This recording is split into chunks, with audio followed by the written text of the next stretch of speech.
Primera de Corintios 2:2 dice: Pues me propuse no saber entre vosotros cosa alguna sino a Jesucristo y a este crucificado. Bienvenidos al podcast para empezar el día con la sabiduría eterna. Prepárense para sumergirse en un viaje transformador hacia el corazón de Dios. Conéctense, escuchen y dejen que la luz divina ilumine su camino. Esto es Antes que nada, Dios, con Julián Loaiza. Hola a todos, bienvenidos a Antes que nada Dios.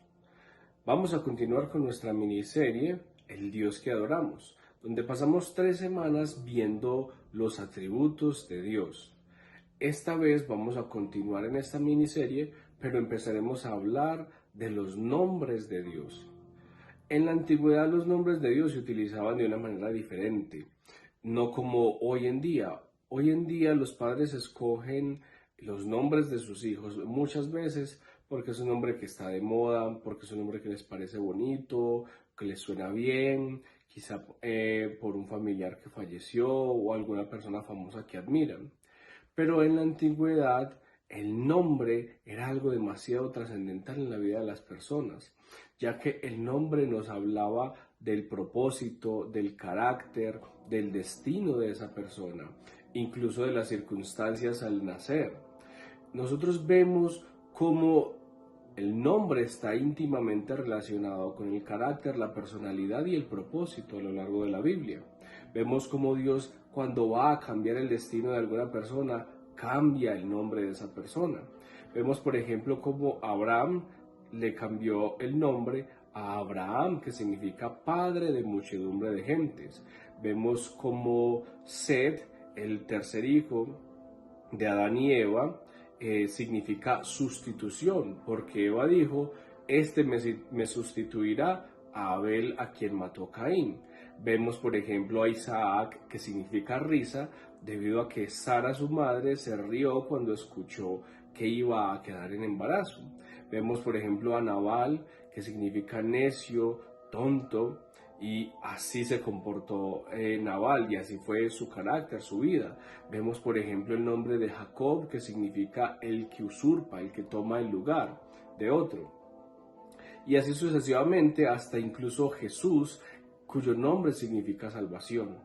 Entonces, vemos que los nombres nos revelan el carácter, el destino, el propósito y las obras de las personas.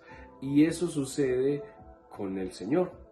Dios se nos revela, nos muestra su carácter, nos muestra sus obras a través de sus nombres.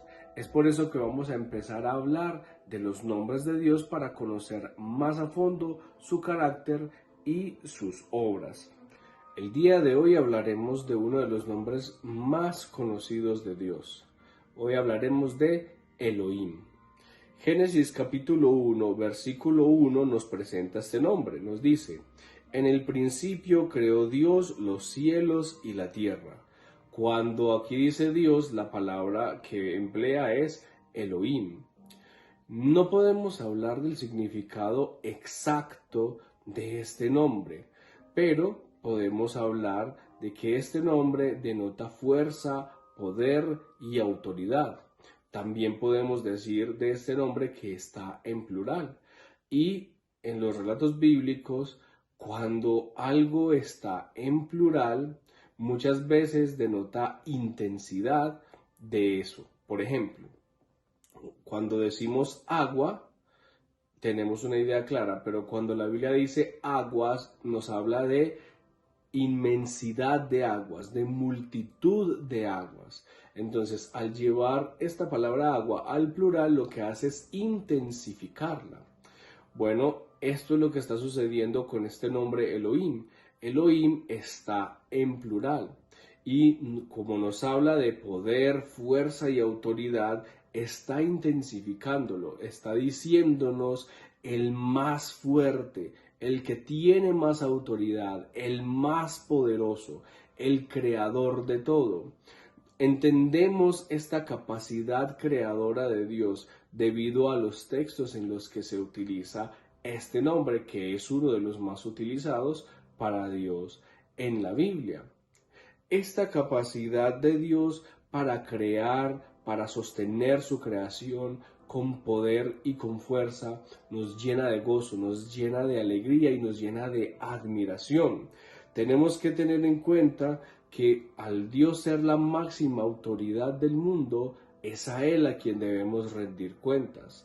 Al ser Dios el creador de todo, es a Él a quien realmente pertenecemos, y no solo nosotros como seres humanos, toda la creación, todo ser que existe, todo el universo le pertenece a nuestro Dios. Ese Dios, ese Elohim, que ha hecho una creación tan perfecta, tan grande, tan majestuosa, solo para que su nombre sea alabado, solo para que nosotros podamos entender esa capacidad que tiene Él creativa, tan grande, tan infinita y tan perfecta. La Biblia nos enseña que Dios se revela a nosotros a través de la creación. Ese Dios creador, ese Elohim, se ha mostrado a nosotros en la creación que ha hecho y aún ha puesto su imagen en nosotros como seres humanos. Es por eso que el pensamiento para el día de hoy es: nuestro Dios es el creador de todo el universo. ¿Cómo tratas, admiras y valoras lo creado por tu Dios? ¿Lo cuidas y lo aprecias o lo destruyes y lo menosprecias? Hasta la próxima. Gracias por acompañarnos en este tiempo de reflexión y crecimiento espiritual. Si este podcast ha tocado su corazón, los invitamos a compartirlo con sus seres queridos y a seguirnos en nuestras redes sociales como julian.loaizag para que este contenido alcance a más personas. Hasta la próxima y que la bendición del Señor los acompañe siempre.